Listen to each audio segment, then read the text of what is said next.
Namo tassa bhagavato arahato samma sambuddhassa. Namo tassa bhagavato arahato samma sambuddhassa. Namo tassa bhagavato arahato samma sambuddhassa.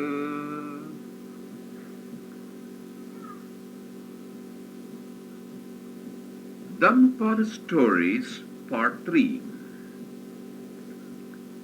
Book 13, Story 7. The Weaver's Daughter. One day, when the teacher came to Alavi, the residents of Alavi invited him to a meal and gave alms. At the end of the meal, the teacher returned thanks, saying, "Practice meditation on death, saying to yourselves, 'Uncertain is my life, certain is my death. I shall surely die. Death will be the termination of my life. Life is unstable. Death is sure. For they that have not practiced meditation on death will tremble and fear when their last hour cometh, and will die screaming screams of terror, even as a man who, having no stick with him, on seeing a snake is stricken with fear. But they that have practiced meditation on death will have no fear when their last hour cometh, but will be like a steadfast man who, seeing a snake even afar off, taketh it up with his stick and tosseth it away. Therefore, practice meditation on death."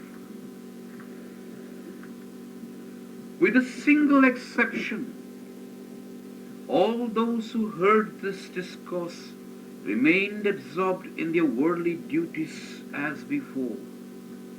Only a single weaver's daughter, about 16 years of age, said to herself, "Marvelous indeed is the speech of the Buddhas. It behoves me to practice meditation on death." And she did naught else but practice meditation on death day and night. The teacher left Alavi and went to Jetavana. The maiden did naught else for 3 years but practice meditation on death. Now, one day, as the teacher surveyed the world at early dawn, he perceived that this maiden had entered the net of his knowledge. When he saw her, he considered within himself, "What will happen?" And he became aware of the following. From the day when this maiden heard my discourse on the Dhamma, she has practiced meditation on death for 3 years. I will now go to Alavi and ask this maiden 4 questions. On each of the 4 points she will answer me correctly, and I will congratulate her. I will then pronounce the stanza, "Blind is this world." At the conclusion of the stanza, she will be established in the fruit of conversion. By reason of her, my discourse will be profitable to the multitude besides.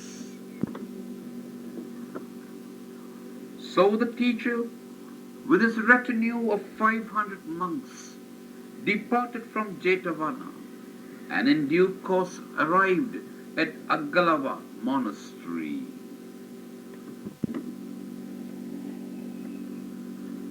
When the people of Alavi heard that the teacher had come, they went to the monastery and invited him to be their guest.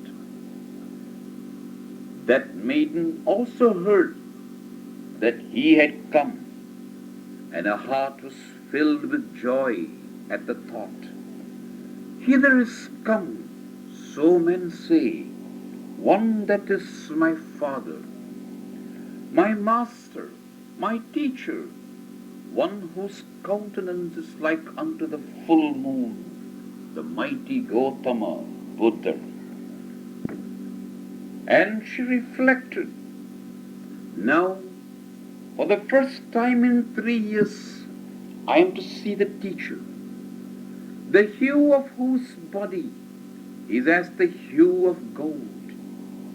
Now I am to be permitted to hold his body, whose hue is as the hue of gold, and to hear him preach the Dhamma, sublime, containing within itself all sweetness. But her father, on his way to the workshop, said to her, daughter, a garment for a customer is on the loom, and a span of it is yet incomplete. I must finish it today. Quickly, replenish the shuttle and bring it to me. Thought the maiden, it was my desire to hear the teacher preach the Dhamma, but my father has thus addressed me. Shall I hear the teacher preach the Dhamma, or replenish the shuttle and carry it to my father? Then this thought occurred to her. If I should fail to bring my father the shuttle, he would strike me and beat me.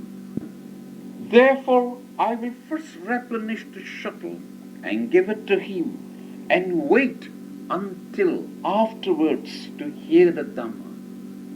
So she sat down on a stool and replenished the shuttle. The people of Alavi waited upon the teacher and provided him with food, and when the meal was over, took his bow and stood waiting for him to return thanks. Said the teacher, I came hither a journey of 30 leagues for the sake of a certain maiden of family. As yet, she finds no opportunity to be present. When she finds opportunity to be present, I will return thanks. Having so said, he sat down and remained silent. Likewise did also his hearers remain silent. When the teacher is silent, neither men nor gods dare utter a sound. When the maiden had replenished the shuttle, she put it in her basket and set out in the direction of her father's workshop. On her way, she stopped in the outer circle of the congregation and stood gazing at the teacher. The teacher also lifted up his head and gazed at her. By his manner of gazing at her, she knew the teacher sitting in such a congregation signifies by gazing at me that he desires me to come, that his sole desire is that I come into his very presence. So she set her shuttle basket on the ground, went into the presence of the teacher.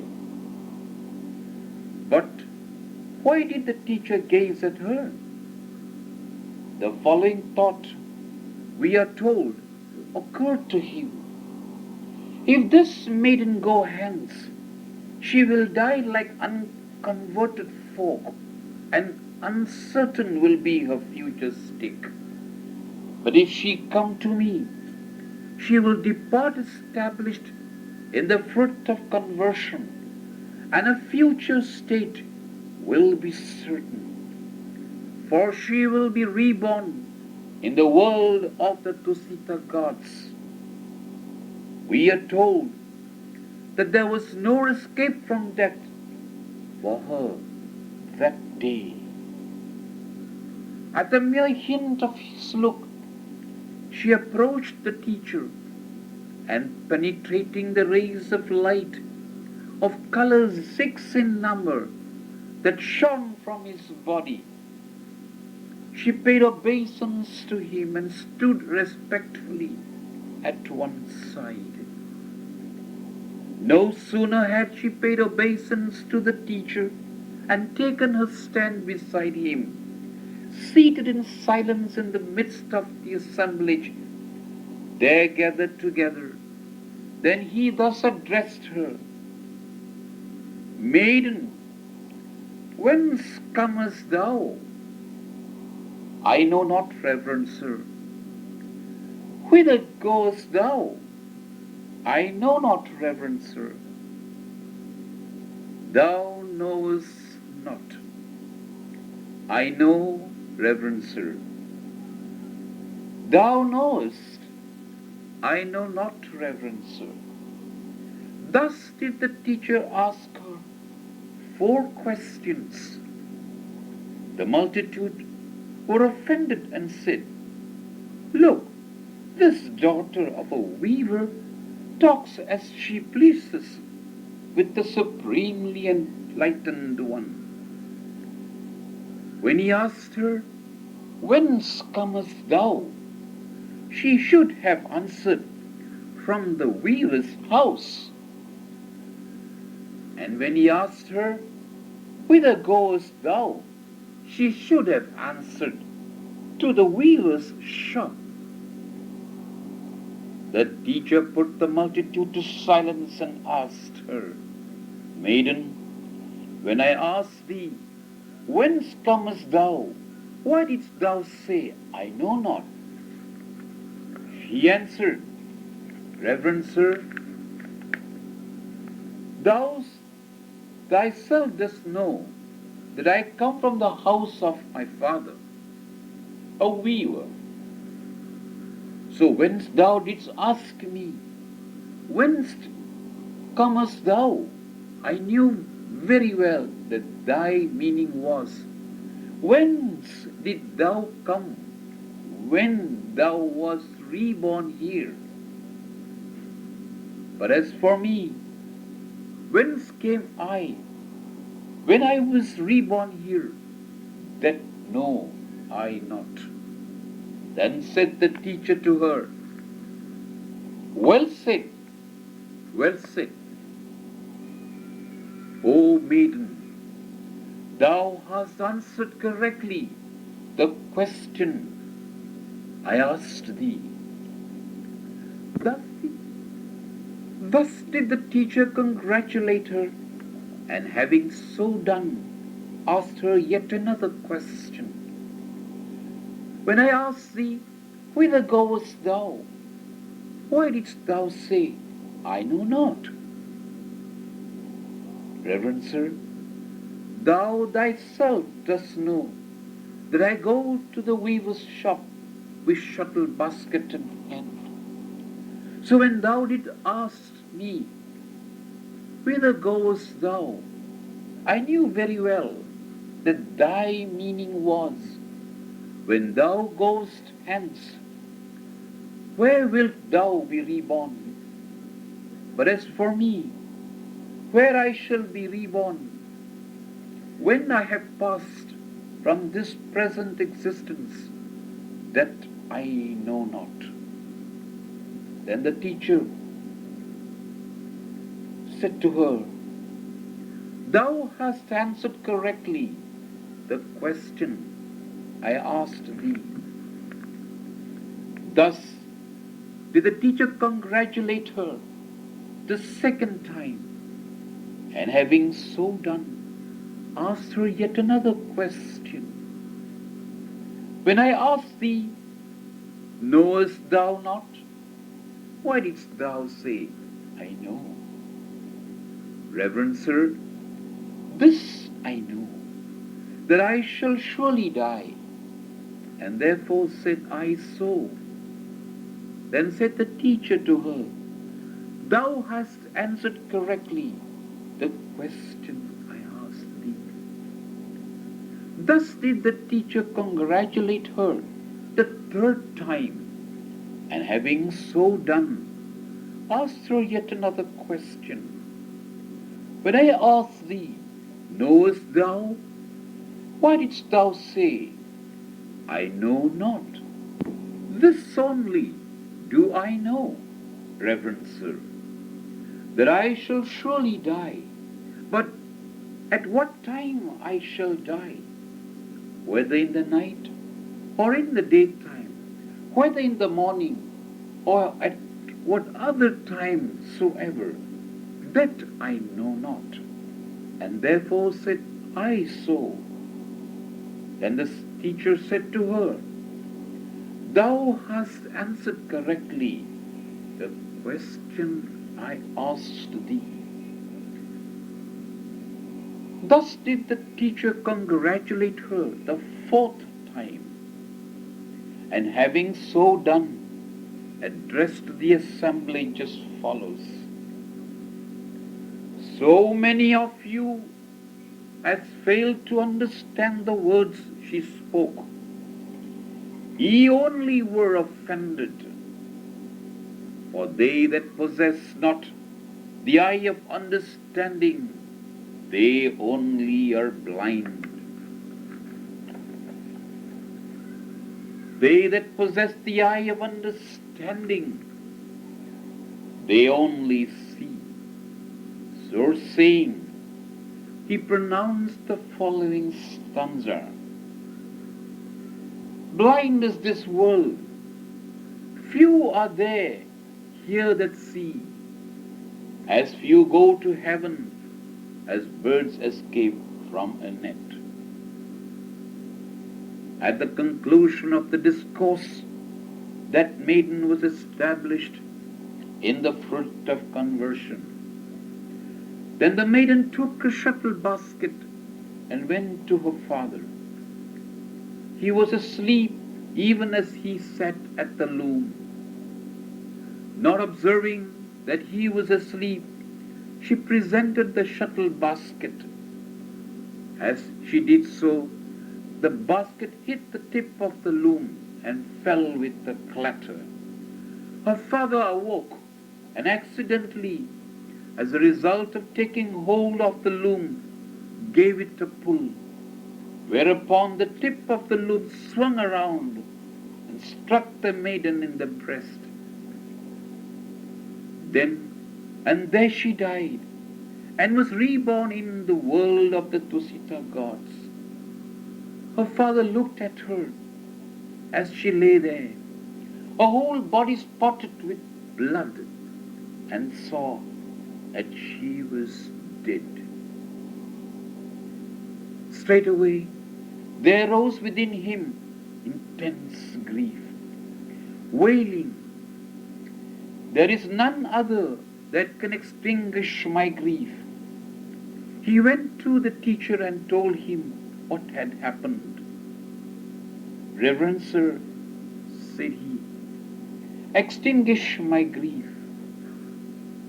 The teacher comforted him, saying, grieve not, disciple, for in the round of existences without conceivable beginning, thou hast even thus over the death of thy daughter shed tears more abundant than the water contained in the 4 great oceans. In this wise did the teacher discourse on the round of existences without conceivable beginning. The disciple's grief was assuaged, and he requested the teacher to admit him to the order. Afterwards, he made his full profession, and in no long time attained arahatship.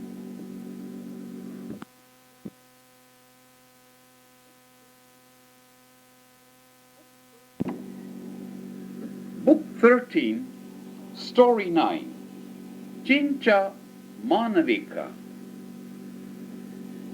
In the first period of enlightenment, the disciples of the possessor of the 10 powers multiplied, and gods and men innumerable descended upon holy ground. And as the sum of his virtues became noised about, rich gain and high honor were bestowed upon him. But as for the heretics, lost to them were gain and honor alike, even as fireflies lose their brilliance before the coming of the sun. And they gathered in the street and cried out, "Is the monk Gautama the only Buddha? We also are Buddhas. Does that alone which is given to him yield abundant fruit? That which is given to us returns abundant fruit also. Therefore, to us do ye give alms, upon us do ye bestow honor." With such words as they did, they appealed to the multitude. But for all their appeals, they got neither gain nor honor the more. Accordingly, they met together in secret and considered within themselves, by what means can we cast reproach upon the monk Gautama before men, and so put an end to the gain and honor bestowed upon him? Now at that time there lived in Savatthi a certain wandering nun named Chincha Manavika. She possessed surpassing beauty and loveliness. A very celestial nymph was she. From her body proceeded forth rays of light. Now a certain harsh counselor made this proposal: "With the assistance of this woman, we shall be able to cast reproach upon the monk Gautama, and so put an end to the gain and honor bestowed upon him." "That is the way," exclaimed the heretics, agreeing to his proposal. Chincha Manavika went to the monastery of the heretics, saluted them, and stood waiting. But the heretics had nothing to say to her. Thereupon she said, "What fault do you find in me?" This question she repeated 3 times. Then she said, "Noble sirs, I appeal to you for an answer. Noble sirs, what fault do you find in me? Why do you not speak to me?" "Sister," replied the heretics, "know you not the monk Gautama, who goes about doing us harm, depriving us of gain and honor alike?" "No, noble sirs, I know him not. But is there anything I can do to help you in this matter?" "Sister, if you wish us well, summon up your resources, contrive to cast reproach upon the monk Gautama, and so put an end to the gain and honor bestowed upon him." "Very well, noble sirs," replied Chincha Manavika. "I will take all the responsibility. Have no anxiety as to the outcome." So saying, she departed. From that time on, she employed all of her skill in the arts of a woman to effect her purpose. When the residents of Savatthi were returning from Jetavana, after listening to the Dhamma, she would put on a cloak of the color of cochineal, and bearing perfumes and garlands in her hands, would walk in the direction of Jetavana. "Where are you going at this time of day?" people would ask her. "What business of yours is it where I'm going?" She would reply. She would spend the night near Jetavana at the monastery of the heretics, and early the following morning, when throngs of lay disciples were coming out of the city for the purpose of rendering the morning greeting to the teacher, she would wend her way back and re-enter the city. "Where have you spent the night?" people would ask her. "What business of yours is it where I have spent the night?" she would reply. After the lapse of a month and a half, whenever they asked her this question, she would reply, "I spent the night at Jetavana alone with the monk Gautama in the perfumed chamber."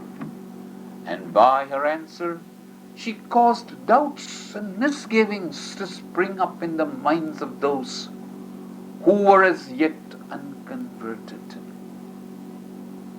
And they said to themselves, "Is this true or is it false?" When 3 or 4 months had passed by, she wrapped her belly about with bandages to create the impression that she was pregnant, and dressing herself in a scarlet cloak, she went about saying, "I have conceived a child by the monk Gautama." Thus did she deceive utter simpletons. When 8 or 9 months had gone by, she fastened a disc of wood to her belly, drew a cloak over it, produced swellings all over her body by pounding her hands and feet and back with the jawbone of an ox, and pretending to be physically exhausted, went one evening to the hall of truth and stood before the Tathagata. There, in his gloriously adorned seat of truth, sat the Tathagata, preaching the Dhamma, and standing there before him, Chinchamanavika opened her lips and reviled him, saying, "Mighty monk, mighty is the throng to which you preach the Dhamma. Sweet is your voice, soft are your lips. Nevertheless, you are the one by whom I have conceived a child, and the time of my delivery is near at hand. But in spite of all this, you make no effort to provide a lying-in chamber for me, nor do you offer to provide me with ghee and oil and such other things as I need. And failing yourself to attend to this your duty, neither do you say to any one of your supporters, the king of Kosala, or Anathapindika, or Visakha, your eminent female lay disciple, do for this young woman what should be done for her. You know well enough how to take your pleasure, but you know not how to look after the child you have begotten." Thus did she revile the Tathagata in the midst of the congregation. even as a woman with a mass of dung in her hand might seek therewith to defile the face of the moon. The Tathagata stopped his discourse, and roaring like a lion,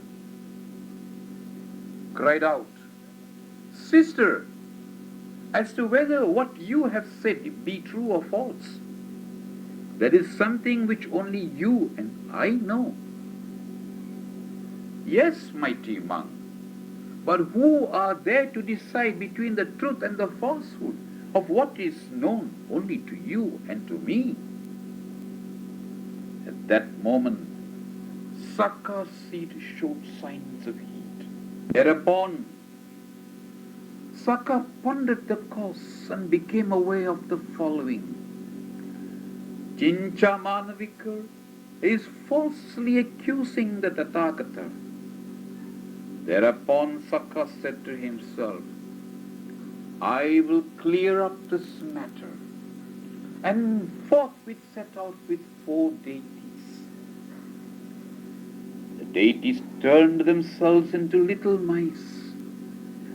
With one bite of their teeth, these little mice severed the cords with which the disc of wood was fastened to the belly of the woman.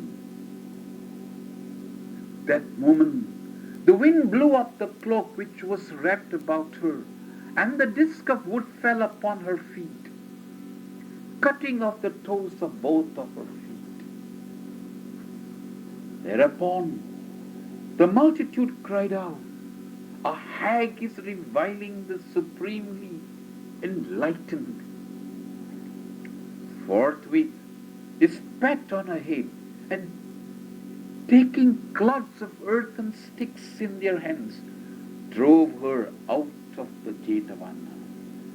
As she passed out of sight of the Tathagata, the great earth split apart, an abyss opened under her feet, and flames shot up from the Avicii hell. Thus was she swallowed up, enveloped as it were in a scarlet blanket, such as is presented by wealthy families, and reborn in the Avicii hell. From that time, the gain and honor of the heretics decreased, but the offerings presented to the possessor of the 10 powers increased more and more. On the following day, the monks began a discussion in the hall of truth. "Brethren, Chinchamanavika, because she falsely accused the possessor's eminent virtues, the foremost recipient of offerings, the supremely exalted, came to utter ruin." The teacher approached and asked, "Monks, what are you sitting here now talking about?" When they told him, he said, "Monks, this is not the first time she has falsely accused me and come to utter ruin. She did the same thing in a previous state of existence also." Having thus spoken, he said, "Unless a king discern clearly fault on the part of another, after himself investigating carefully all of the facts, both small and great, he should not inflict punishment." So saying, he related in detail this Mahapaduma Jataka, story of the past, the lewd woman and the virtuous youth. At that time it appears Chinchamanavika was reborn as one of the chief consorts of the king, fellow wife of the mother of the future Buddha, Prince Mahapaduma.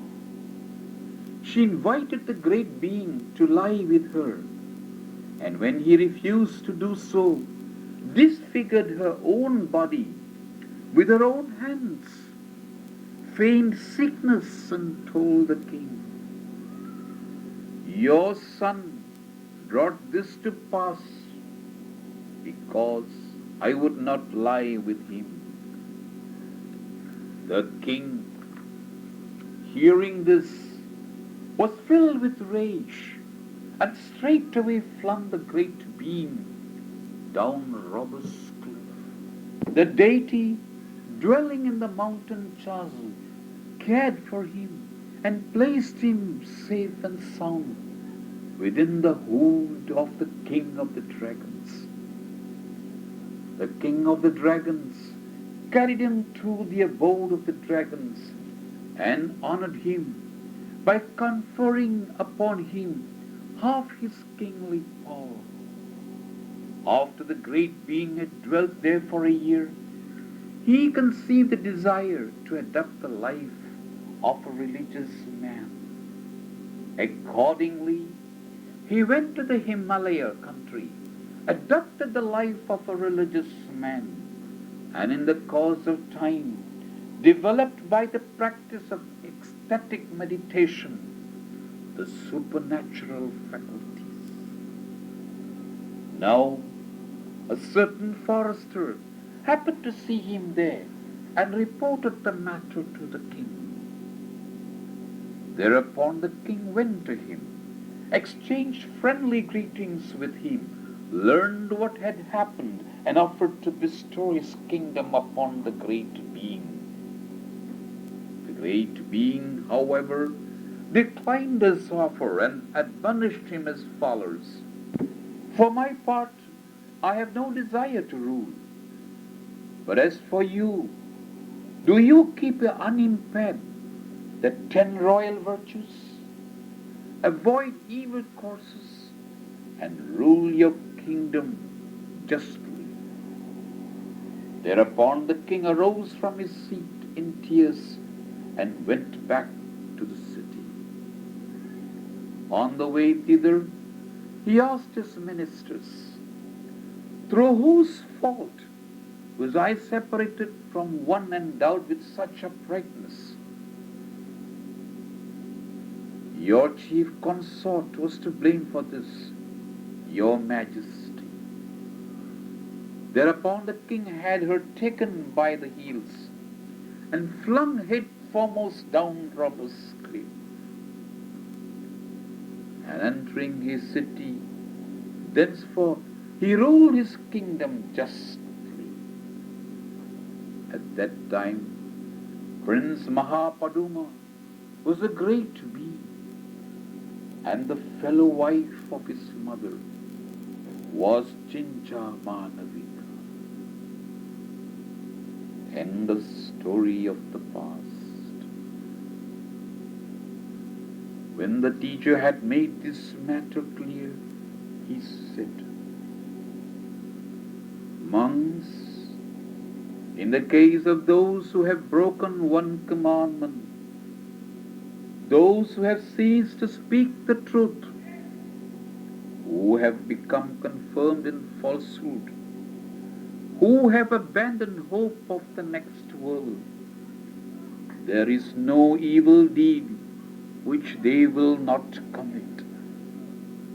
So saying, he pronounced the following stanza: "There is no evil that cannot be done by the liar, who has transgressed the one law of truthfulness, and who is indifferent to a world beyond."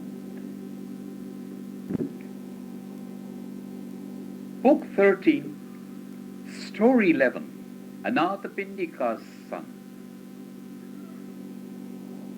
Tradition has it that Kala, Although the son of so distinguished his father as Sanatapindika, a treasurer endowed with faith, never showed any desire to visit the teacher or to see him when he came to his father's house, or to hear the Dhamma, or to perform services for the order. Moreover, whenever his father said to him, "Dear son, do not do this," he paid no attention to what he said.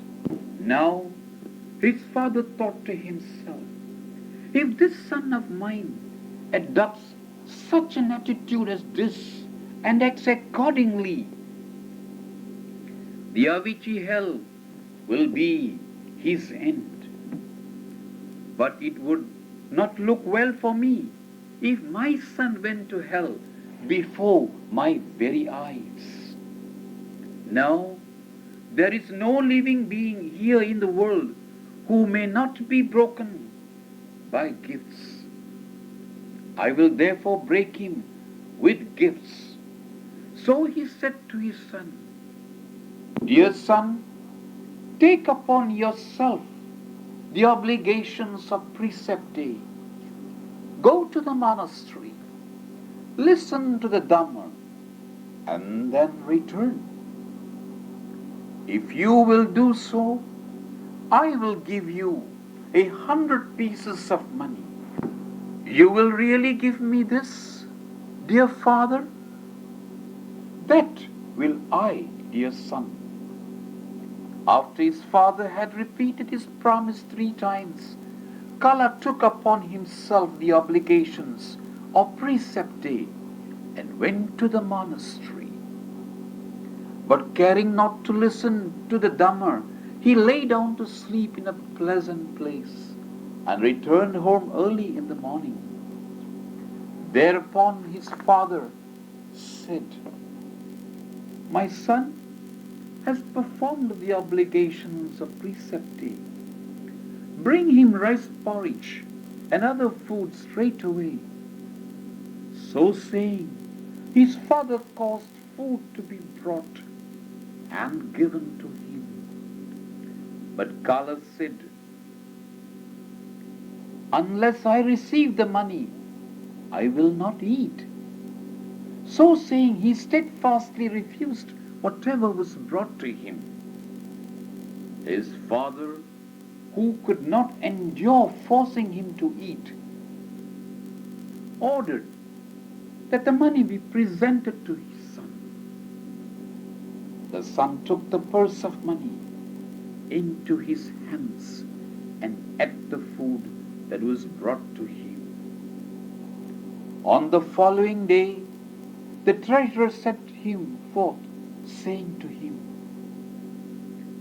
"Dear son, I will give you 1,000 pieces of money if you will stand before the teacher, learn a single verse of the Dhamma, and then return to me." Accordingly, Kala went to the monastery and took his stand before the teacher. But no sooner had he mastered a single verse than he desired to run away. The teacher therefore caused him to misunderstand the true meaning of the verse. Kala, failing to understand the verse, said to himself, "I will master the following verse." Therefore, he remained and continued to listen. Those who listen to the Dhamma with a firm resolution to learn, listen attentively. And to those who thus listen, the Dhamma gives the fruit of conversion and the remaining fruits. Kala listened to the Dhamma with a firm resolution to learn. But the teacher, as before, caused him to misunderstand the true meaning. "I will master the following verse," said Kala. So he remained and listened and was established in the fruit of conversion. On the following day, he accompanied the congregation of monks presided over by the Buddha to Savatthi. When the great treasurer saw him, he said to himself, "Today the demeanor of my son pleases me." And straightway the following thought occurred to the son: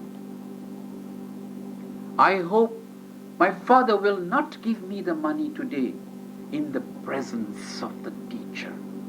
I hope he will conceal the fact that it was for the sake of pieces of money that I took upon myself the obligations of precept day." But the teacher knew all the same that it was for the sake of pieces of money that Kala took upon himself the obligations of precept day on the preceding day. The great treasurer presented rice porridge to the congregation of monks presided over by the Buddha, and then presented the same to his son. Kala sat down in silence, drank the porridge, ate the hard food, and then ate the boiled rice. When the teacher had finished his meal, the great treasurer placed the purse containing 1,000 pieces of money before his son and said, "Dear son, you will remember that I persuaded you to take upon yourself the obligations of precept day and to go to the monastery by promising to give you 1,000 pieces of money. Here are your 1,000 pieces of money." When Kala saw the 1,000 pieces of money presented to him in the very presence of the teacher, he was greatly embarrassed and said, "I care not for the money." "Take the money, dear son," said the father. But the son refused to touch it. Then his father saluted the teacher and said, "Reverend sir, the demeanor of my son today pleases me." "How is that, great treasurer?"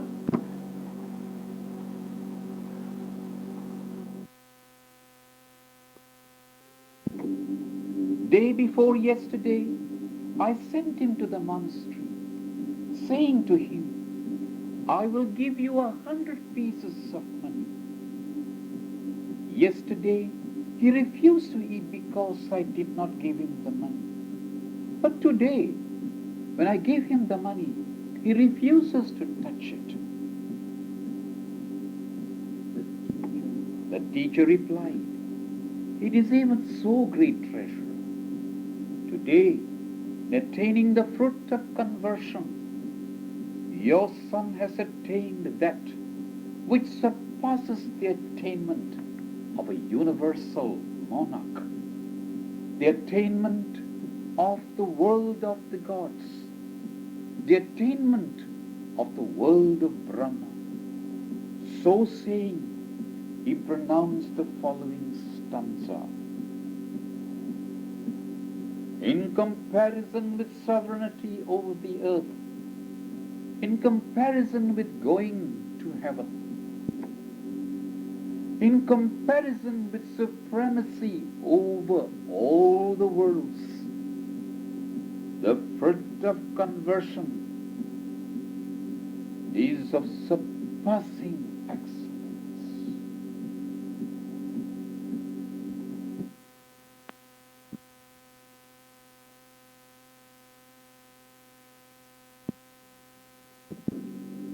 Book 15, Story 1, Quarrel over Water. The story goes that the Sakyas and the Koliyas caused the waters of the river Rohini to be confined by a single dam between the city of Kapilavatu and the city of Kolia, and cultivated the fields on both sides of the river. Now, in the month Nakula, the crops began to droop, whereupon the laborers employed by the residents of both cities assembled. Said the residents of the city of Kolia, if this water is diverted to both sides of the river, there will not be enough both for you and for us too. But our crops will ripen with a single watering. Therefore, let us have the water. The Sakyas replied, after you have filled your storehouses, we shall not have the heart to take ruddy gold and emeralds and black pennies and baskets and sacks in our hands, go from house to house seeking favors at your hands. Our crops also will ripen with a single watering. Therefore, let us have this water. We will not give it to you, neither will we give it to you. Talk waxed bitter until finally one arose and struck another a blow. The other returned the blow, and a general fight ensued. The combatants making matters worse by aspersions on the origin of the two royal families. Said the laborers employed by the colliers, you who live in the city of Kapilavatu, take your children and go where you belong. Are we likely to suffer harm from the elephants and horses and shields and weapons of those who, like dogs and jackals, have cohabited with their own sisters? The laborers employed by the Sakyas replied, you lepers, take your children, go where you belong.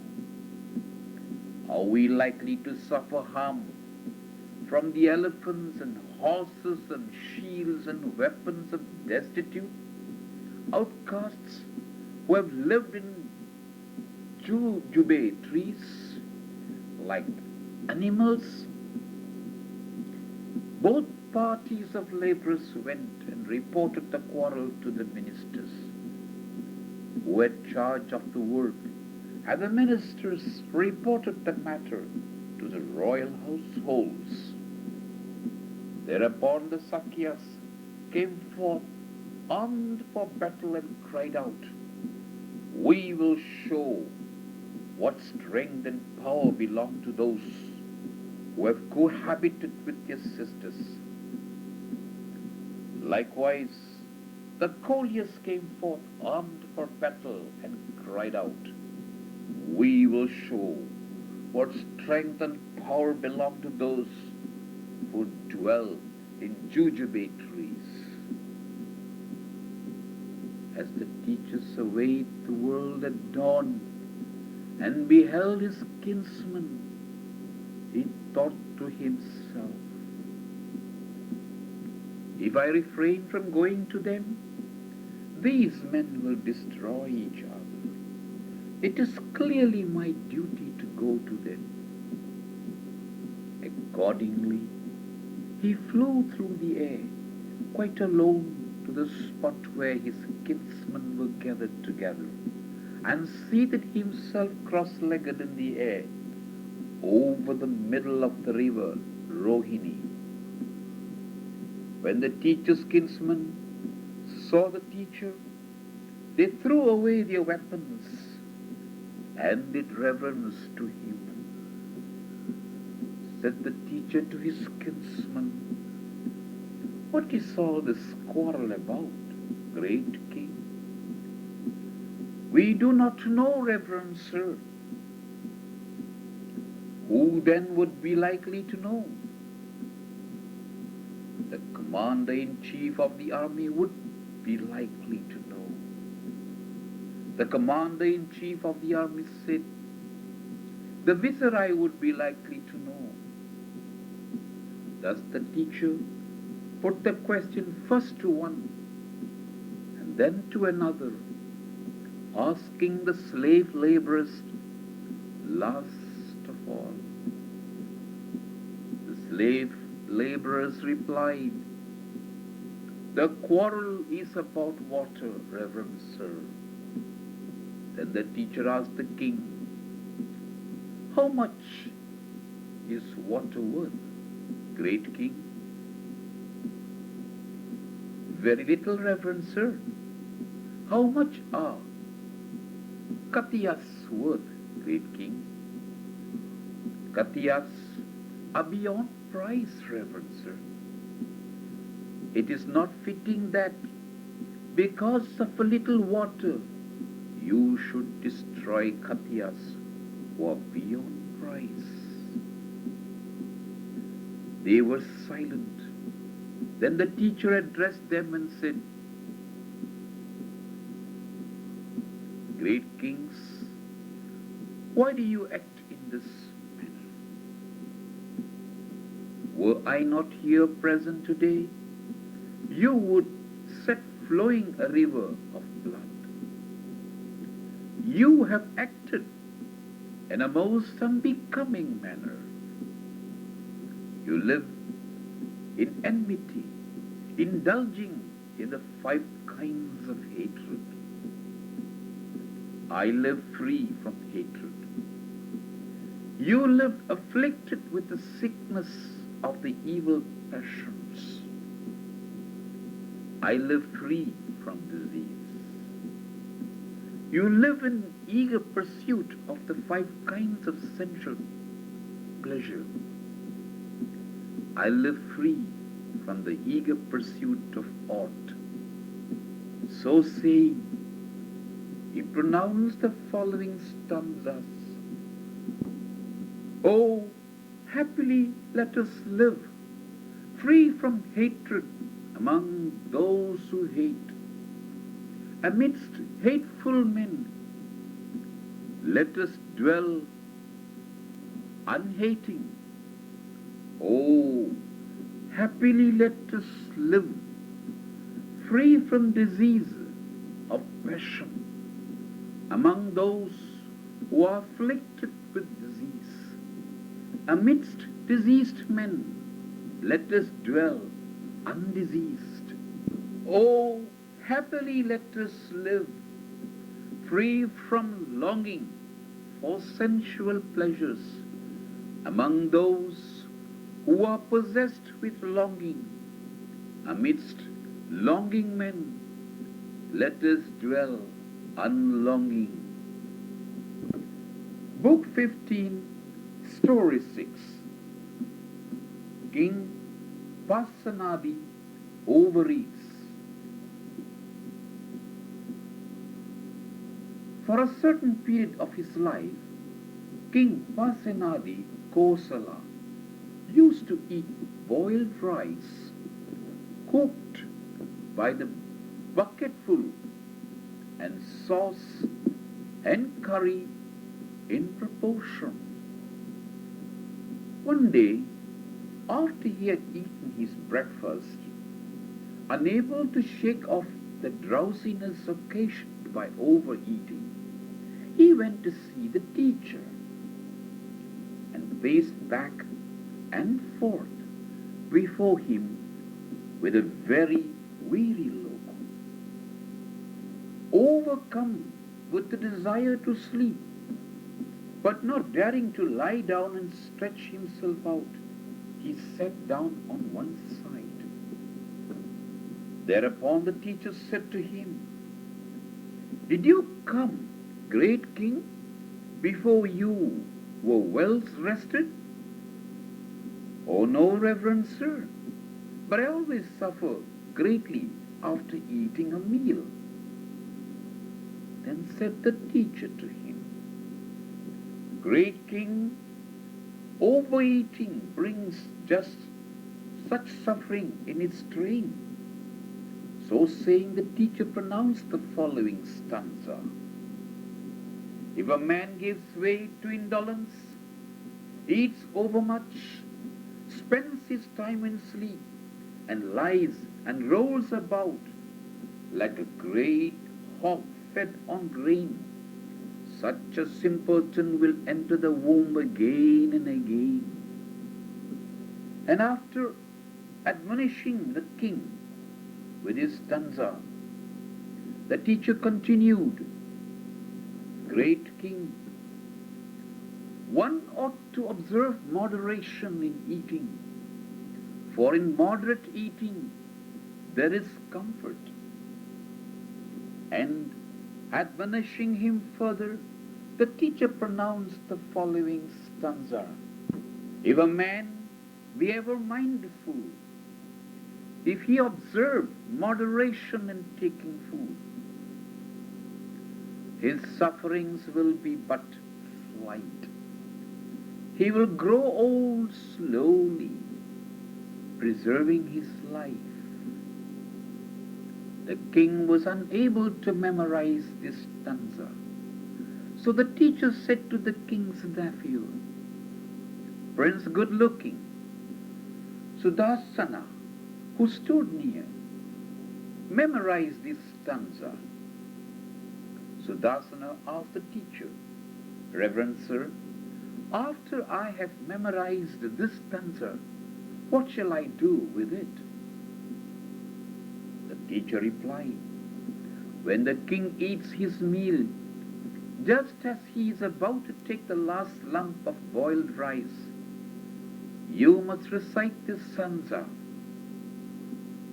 The king will understand its purport and will immediately throw away that lump of rice.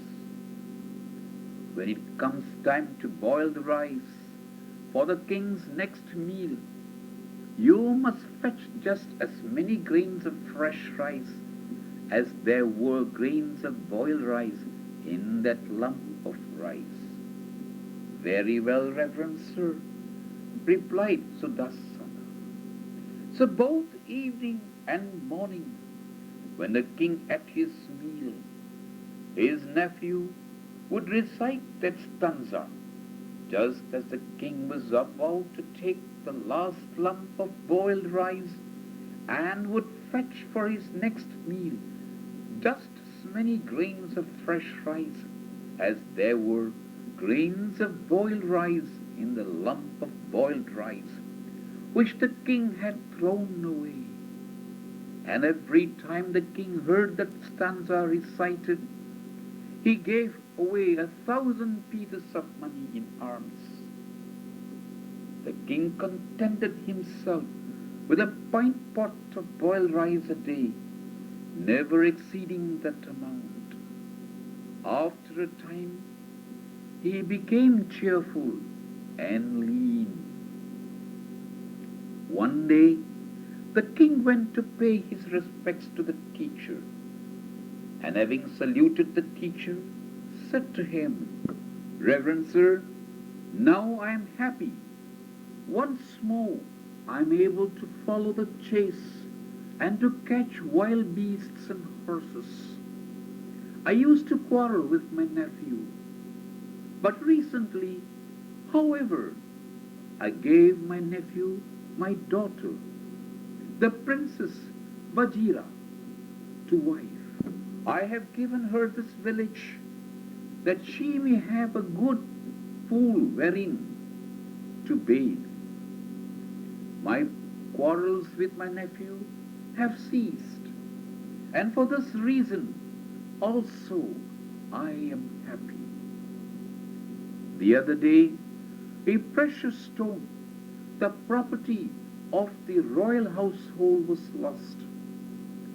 This was but recently returned to my hand, and for this reason also I am happy.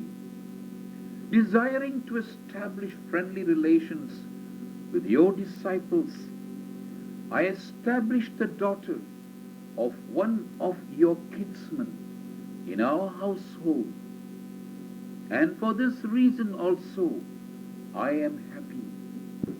The teacher replied, Great king, health is the greatest blessing one can ask for. Contentment with whatever one has received is the greatest wealth. Confidence is the best of relatives. But there is no happiness that can be compared with Nibbana. So saying, he pronounced the following stanza. Health is the greatest acquisition. Contentment is the greatest wealth. Confidence is the best of relatives. Nibbana is the greatest happiness.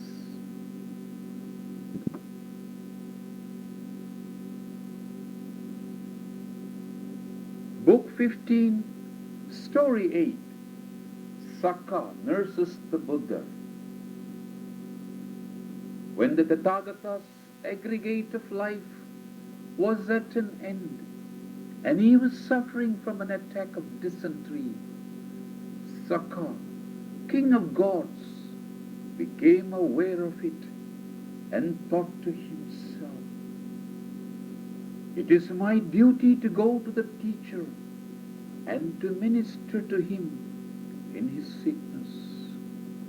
Accordingly, he laid aside his own body, 3/4 of a league in height, approached the teacher, saluted him, and with his own hands rubbed the teacher's feet. The teacher said to him, Who is that? It is I, Reverend Sir Sakka. Why did you come here? To minister to you in your sickness, Reverend Sir. Sakka, to the gods the smell of men, even at a distance of 100 leagues, is like that of a carrion tied to the throat. Depart hence, for I have monks who will wait upon me in my sickness. Reverend Sir, at a distance of 84,000 leagues, I smelt the fragrance of your virtue, and therefore came I hither. I alone will minister to you in your sickness. Sakka permitted no other so much as to touch with his hand the vessel which contained the excrement of the teacher's body, but himself carried the vessel out on his own head. Moreover, he carried it out without the slightest contraction of the muscles of his mouth, acting as though he were bearing about a vessel filled with perfumes. Thus did Sakka minister to the teacher, and departed only when the teacher felt more comfortable. The monks began a discussion, saying, Oh, how great must be the affection of Sakka for the teacher! To think that Sakka should lay aside such heavenly glory as is his, to wait upon the teacher in his sickness. To think that he should carry out on his head the vessel containing the excrement of the teacher's body, as though he were removing a vessel filled with perfumes, without the slightest contraction of the muscles of his mouth. Hearing their talk, the teacher said, What say you, monks? It is not at all strange that Sakka, King of gods, should cherish warm affection for me. For because of me, this Saka, King of gods, laid aside the form of old Saka, obtained the fruit of conversion, and took upon himself the form of young Saka. For once, when he came to me terrified with the fear of death, preceded by the celestial musician Panchasika, and sat down in Indasala cave in the midst of the company of the gods, I dispelled his suffering by saying to him, Vasava, ask me whatever question you desire in your heart to ask. I will answer whatever question you ask me. Having dispelled his suffering, I preached the Dhamma to him. At the conclusion of the discourse, 14 crores of living beings obtained the comprehension of the Dhamma, and Saka himself, even as he sat there, obtained the fruit of conversion and became young Saka. Thus, I have been a mighty helper to him, and it is not at all strange that he should cherish warm affection for me. For monks, it is a pleasant thing to look upon the Aryan, and it is likewise a pleasant thing to live with them in the same place. But to have aught to do with simpletons brings suffering. So saying, he pronounced the following stanzas.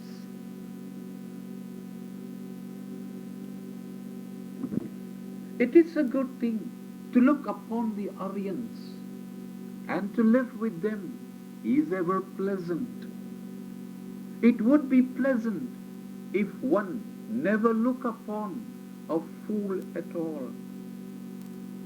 For he who walks in the company of fools suffers a long time. Living with fools as with an enemy always brings suffering. Pleasant is it to live with the wise, even as is a meeting of kinsfolk. Therefore, one should follow the steadfast, the wise, the learned, the patient, the dutiful, the Aryan. One should follow so virtuous and wise a man as the moon follows the path of the stars.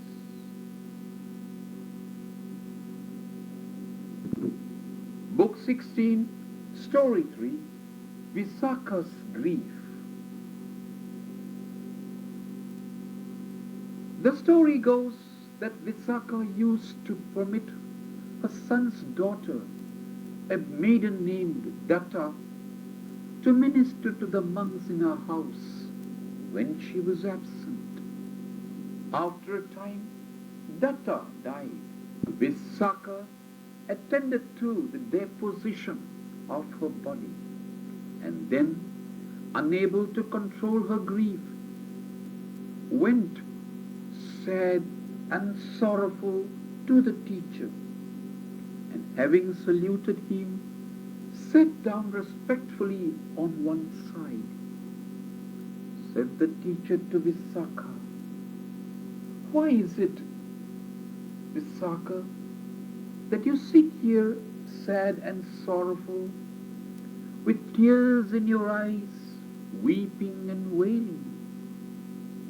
Visakha then explained the matter to the teacher, saying, "Reverend sir, the girl was very dear to me, and she was faithful and true. I shall not see the like of her again. But Visakha, how many inhabitants are there in Saviti? I have heard you say, Reverend Sir, that there are 70 millions. But suppose all these persons were as dear to you as was Datta. Would you like to have it so? Yes, Reverend Sir. But how many persons die every day in Saviti? A great many, Reverend Sir. In that case, it is certain that you would lack time to satisfy your grief. You would go about both by night and by day, doing nothing but wail. Certainly, Reverend Sir, I quite understand. Then said the teacher, very well, do not grieve, for whether it be grief or fear, it springs solely from affection.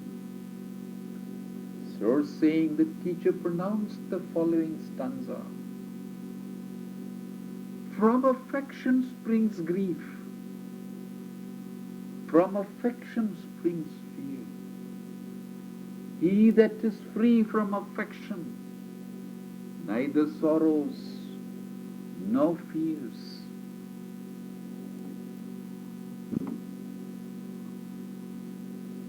Book 16, Story 9, Nandiya's Heavenly Mansion. The story goes that at Benares lived a youth named Nandiya, son of a family endowed with faith. He was all that his mother and father wished him to be. Faithful, believing, a servitor of the Sangha. When he came of age, his mother and father desired that he should marry his maternal uncle's daughter, Revati, who lived in the house opposite. But Revati was an unbeliever and was not accustomed to give alms, and therefore Nandiya did not wish to marry her. So Nandiya's mother said to Revati, dear daughter, smear the floor neat and sweet in this house where the congregation of monks are to sit. Prepare seats, set stands in their proper places, and when the monks arrive, take their bowls, invite them to sit down, and strain water for them with a straining cup. When they have finished their meal, wash their bowls.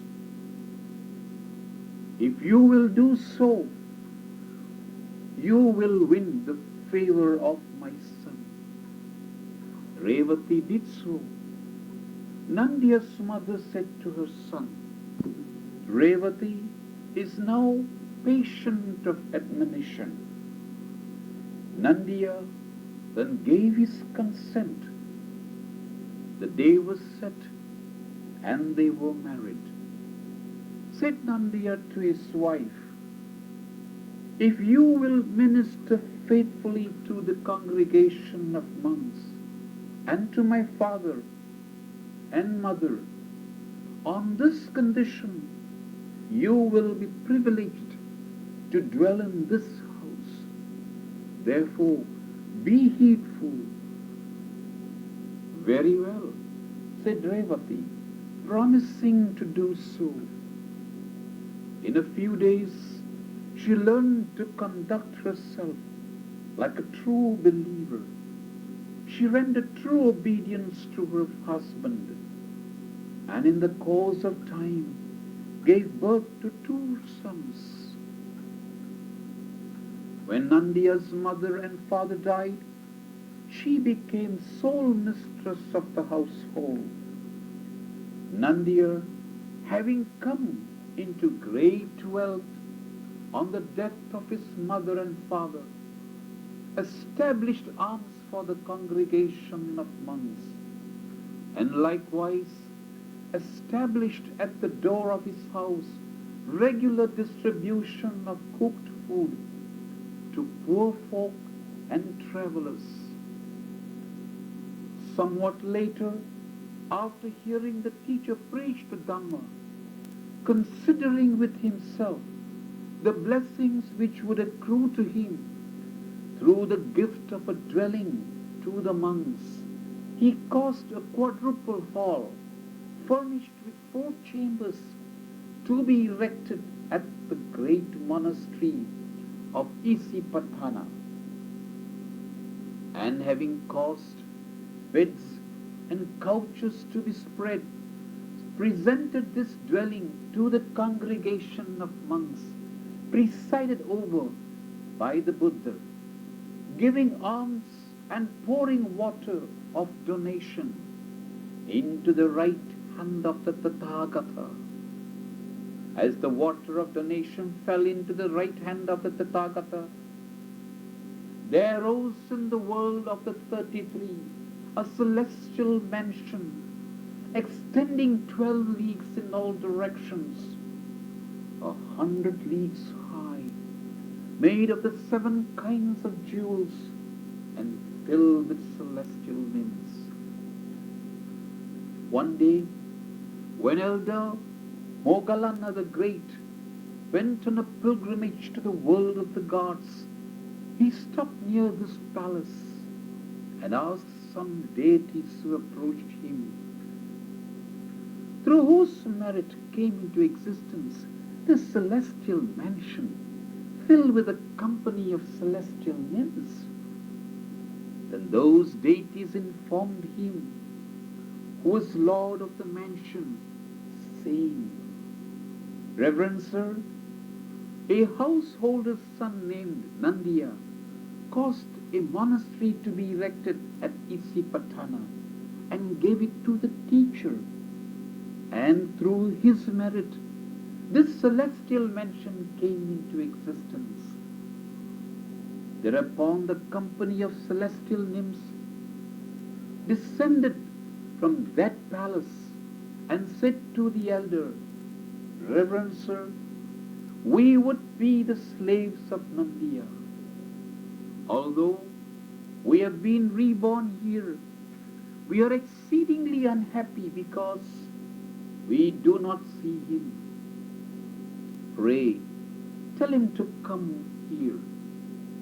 For putting off human estate and taking the estate of a deity is like breaking a vessel of clay and taking a vessel of gold. The elder departed thence, and approaching the teacher asked him, Reverend sir, is it true that while men yet remain in the world of men, they attain heavenly glory as a fruit of the good works which they have performed? The teacher replied, Moggallana, you have seen with your own eyes the heavenly glory which Nandiya has attained in the world of the gods. Why do you ask me such a question? Said the elder. Then it is really true, Reverend sir, said the teacher. Moggallana, why do you talk thus? If a son or a brother who has long been absent from home returns from his absence, whoever at the village gate sees him hurries home and says, so-and-so is back. And straightway his kinsfolk, pleased and delighted, will hasten forth and greet him, saying, Dear friend, you have returned at last. Even so, When either a woman or a man who has done works of merit here leaves this world and goes to the next, the heavenly deities take presents of 10 sorts and go forth to meet him and to greet him, saying, "Let me be first, let me be first." So saying, the teacher pronounced the following stanzas.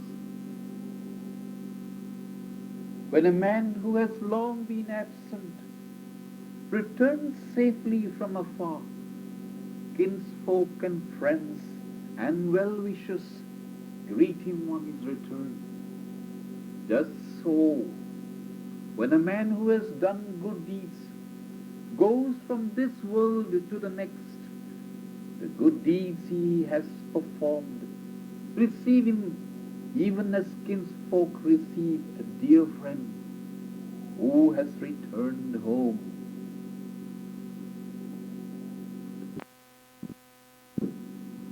Book 17, Story 1, Rohini. The story goes that once upon a time, Venerable Anuradha went with his retinue of 500 monks to Kapilavatthu. When the elders' kinsfolk heard that he had arrived, all except the eldest sister, a maiden named Rohini, went to the monastery where the elder was in residence and paid their respects to him. The elder asked his kinsfolk, "Where is Rohini?" "At home, Reverend Sir." "Why did she not come here?" "Reverend Sir, she is suffering from an eruption of the skin, and on this account was ashamed to come." The elder caused her to be summoned, saying, "Summon her immediately." Rohini fastened a covering of cloth about her face and went to the elder. When she came into his presence, the elder asked her, "Rohini, why did you not come here before?" "Reverend Sir, I am suffering from an eruption of the skin, and on this account I was ashamed to come." "But ought you not to perform works of merit?" "What can I do, Reverend Sir?" "Cause an assembly hall to be erected." "What funds have I to use for this purpose?" "Have you not a set of jewels?" "Yes, Reverend Sir, I have." "How much did it cost?" "It must have cost 10,000 pieces of money." "Well then, spend this in building an assembly hall." "Who will build it for me, Reverend Sir?" The elder looked at a kinsfolk who stood near and said, "This shall be your duty." "But, Reverend Sir, what will you do?" "I shall stay right here. Therefore, bring her the building materials." "Very well, Reverend Sir," said they, and brought them. The elder superintended the arrangements for the erection of the assembly hall. Said he to Rohini, "Cause an assembly hall 2 stories in height to be erected, and as soon as the planks are put in place above, you take your stand below, sweep constantly, prepare seats, and keep the water vessels filled with water." "Very well, Reverend Sir," replied Rohini. So she spent her set of jewels in the erection of an assembly hall 2 stories height. As soon as the planks were put in place above, she took her stand below, swept, and performed the other duties, and monks sat therein constantly. Even as she swept the assembly hall, the eruption subsided.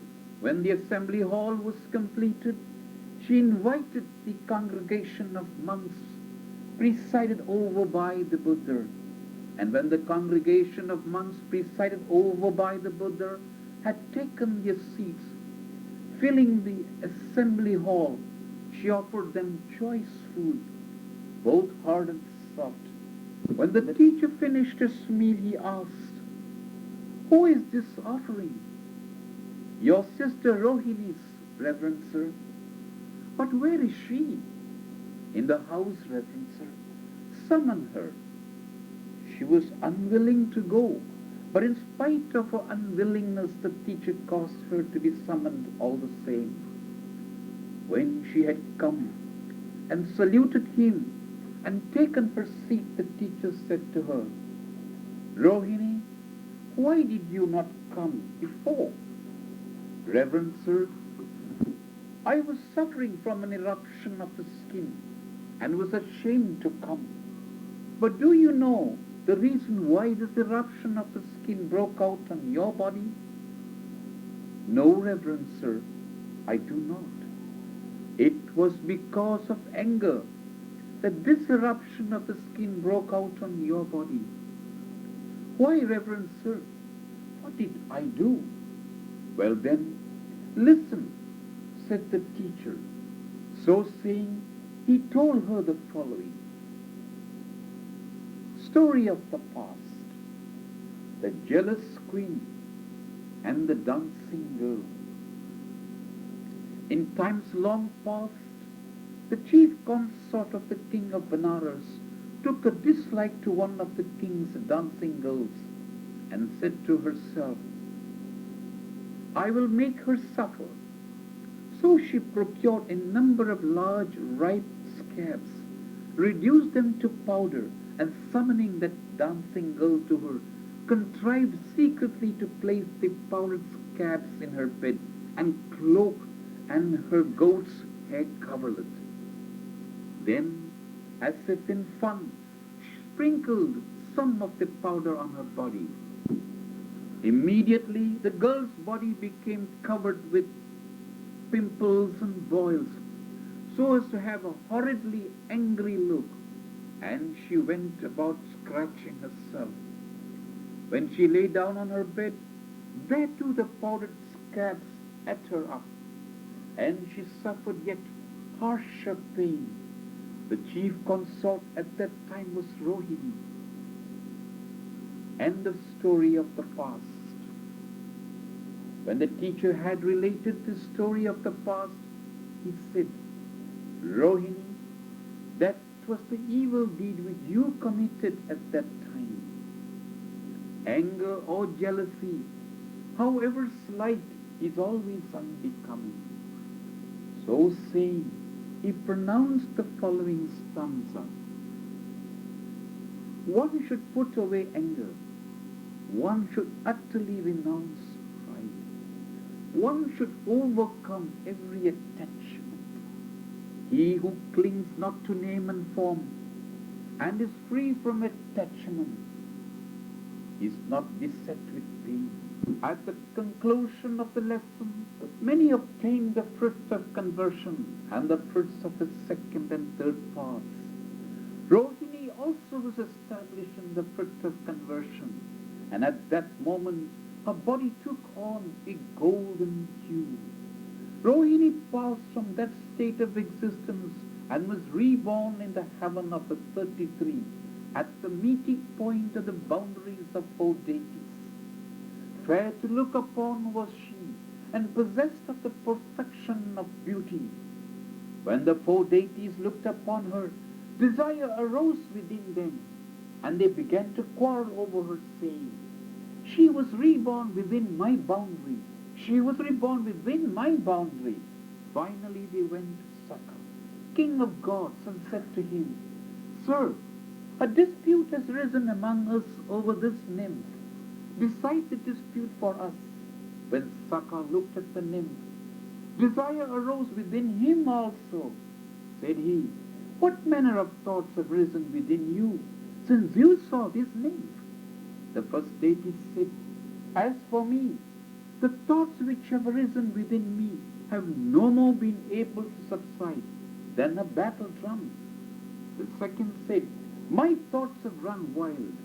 like a mountain torrent. The third said, from the time I first saw this nymph, my eyes have popped out like the eyes of a crab. The fourth said, my thoughts have no more been able to stand still than a banner raised on a shrine. Then Sakka said to them, friends, as for you, your thoughts are on fire. For my part, if I can have this nymph, I can live. But if I cannot have her, I shall surely die. The deities replied, great king, there is no need of your dying. So saying, they yielded the nymph to Sakka and went on their way. She was Sakka's darling and delight.